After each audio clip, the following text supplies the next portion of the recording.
歡迎大家收睇 H Collectors， 我今集嘅主持人講下笑啫，我有啲事要走先啊，所以咧等陣就會有翻嗰兩個主持人噶啦，咁我走先啦。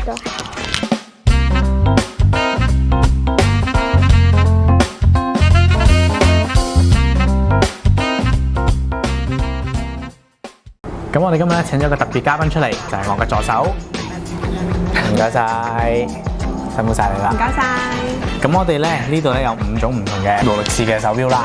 咁呢5款咧都係嗰啲入門手錶嚟嘅。咁因為咧其實我就有朋友啦，就問我哋如果入門嘅話應該買邊一款手錶好啦。咁同你哋介紹先。咁最左手邊呢款咧就係 Explorer 2嚟嘅。咁第二隻咧就係 Submariner 啦。第3隻 GMT。第4隻啦就係 Sea Dweller。第5隻就係 Daytona。咁如果係你嘅話，你會揀邊隻？如果係我嘅話，因為咧我對錶咧同埋勞力士係完全冇認識嘅。咁我揀嘅話咧，我就淨係睇個樣去揀啦。咁我就會揀呢個Daytona嘅，因為我中意佢嗰3個圈圈。雖然我唔知嗰3個圈圈係有咩用嘅，同埋我中意佢側邊有3粒掣咯，即係好似冇咁悶咯，特別啲咯。Good choice，咁係啦。至於咩 function 嗰啲我就唔知噶啦。咁頭先你話呢5款咧係入門手錶啦，咁可以去邊度買？因為之前去即係可能啲專門店啊，都唔會見到呢一啲款係擺喺鋪頭咯。哦，係㗎，因為其實呢5款咧，其實入門手錶得嚟，其實佢係最保值嘅，同埋佢嘅生產量咧，其實非常之少嘅。如果你入到鋪頭，其實唔會見到，你見到嘅就會係 poster 咯。除咗 poster 之外咧，你會見到嘅只係 Datejust 啊、Datejust 嗰啲嘅。咁既然專門店冇擺出嚟賣，仲可以去邊度買咧？其實買嘅方法有2種嘅。一啦就係出面買咯，咁啲人買嘅價錢就係以炒價去買咯。OK， 咁炒價呢方面啦係非常之唔抵嘅，我自己覺得，因為其實你可以用正價買翻嚟嘅。咁正價買翻嚟就係 of course 係喺呢一個門市買啦。咁門市點樣可以買到咧？就係配貨。係啦，即係估唔到錶都要配貨，係啦，即係都有配貨呢一樣嘢咯。冇錯，係或者識人都得嘅，識人都可以識字啊嘛。如果當你唔識人啦，點樣配貨咧？咁啲人都可能會諗住係買一啲錶去配一啲錶，其實唔係嘅，仲有其他方法可以配到貨嘅。但係如果大家想知道點樣配貨嘅話，我哋下次先講，下一集先講，係啦。咁我哋今集都係 focus 翻呢5隻入門手錶先啦。咁呢5隻手錶入面咧，我就啱啱分咗3個類別嘅，我哋分咗左手邊、中間同埋右手邊嘅。咁其實呢即係右手邊同左手邊呢4隻啦，佢哋係有咩分別咧？即係對我嚟講，好似即係好一樣啊，睇唔到有咩分別啊。明白嘅，其實因為佢哋呢4隻款咧 ，GMT、Submariner 同埋Sea Dweller 佢哋好似嘅，因為佢哋出面都有個黑色圈啊。係啊。咁呢2款咧就係格林威治時間嘅。咁如果你望一望啦，你見唔見有少少特別啊？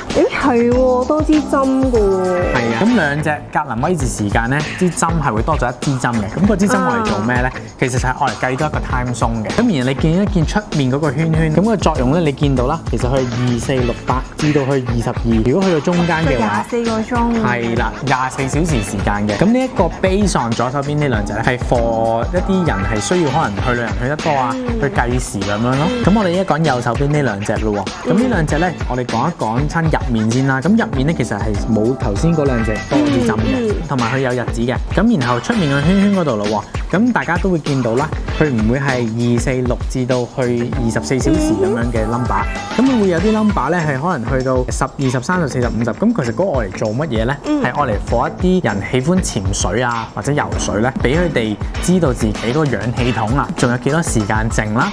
係有呢一個功能咁樣咯。咦係喎，佢呢一個三角形係會多粒圓圈，咁其實呢一個圓圈都叫做一個分辨嘅其中一個位嚟喎。係啊，其中一個可以分辨到佢係屬於游水錶啦，定係 GMT 啦，因為 GMT 嗰個三角形係一定冇一粒粒喺入面嘅。咁你可以講下呢3個圈圈未啊？我好好奇啊。哦，可以。咁我哋依家講中間呢一款啦，咁非常之出名嘅Daytona啦，咁我相信大家識勞力士嘅人都會識佢噶啦。咁點解有3個圈圈咧？其實3個圈圈我哋做咩咧？Mainly 咧其實係我哋計時嘅。哦。係啦，因為以前啦科技冇咁先進，咁我哋唔會有電話咁樣可以計到秒啊咁嗰啲噶啦。咁所以佢哋會用一隻手錶，可能以前啲人賽車啦或者跑步啦，都可以用呢一隻錶去計時咯。明白。係啦，但係如果大家可以望一望咧，其實佢有一個特別之處咧，就係唔會有日期嘅。潛水款啦，同埋呢一個格林威治時間款都會有日期嘅。其實冇日期都 OK 啊，因為有日期咪有日期又要校多一樣嘅。係啊，有冇日期其實冇乜所謂啦。係都係。有你都唔會知有幾多號啦。都係睇電話我唔會知啦，係啦。呢3款 category 嘅話咧，我就係會 recommend 大家睇翻你自己嘅需要。如果你係去旅行去得多啦，例如好似 Evita 咁，你都係因為工作問題，咁可能成日要飛啦。咁我會建議可能要較唔威至時間嘅錶咯。OK。係啦。即係呢一款啦。係啦。咁好啦，多謝。Wait a minute. Who are you? 咁我哋翻返嚟錶呢度咯。如果你大家可以做運動做得多啦，中意游水啊、潛水嗰啲嘅話咧，我都會建議可能用 Submariner 啊或者 Sea Dweller。但係如果男士啦，中意錶係大隻少少啊、厚少少嘅話咧，Sea Dweller 呢一個係非常之重要嘅。因為 Sea Dweller 咧其實同 Submariner 係有少少唔同咧，就係 Sea Dweller 係大隻啲，同埋潛水係潛得深啲嘅。佢仲有一隻咧係 Deep Sea 嚟嘅，Deep Sea 嗰隻咧更加厚啦，同埋可以潛得更加深。咁大家如果對呢兩樣嘢都冇乜特別需要嘅話，又唔需要計時嘅話，我都相信你唔會需要計幾多秒啊去做啲乜嘢啦。因為依家有電話啦，簡單啲揀隻地通拿咧就最保值嘅。如果你係想買人生第一隻錶嘅話，其實你買左手邊右手邊嘅款嘅話，嘅價錢都係需要8萬以上㗎啦。咁點解唔使多少少儲多1-2萬或者3-4萬買隻最保值，買隻最保值嘅係咪先？咁因為地通拿點解呢度有咁多隻地通拿咧？就係因為其實真係非常之保值嘅一樣嘢嚟嘅。咁所以我覺得買地通拿係非常之好嘅選擇。都係嘅，因為你買錶其實除咗真係你買嚟睇時間啦，咁都係一個幾好嘅一個投資嚟嘅錶就係咯，真心係幾好嘅投資嚟嘅呢個。咁時間都差唔多啦。我走先啦。嚇？你去邊啊？食 Q。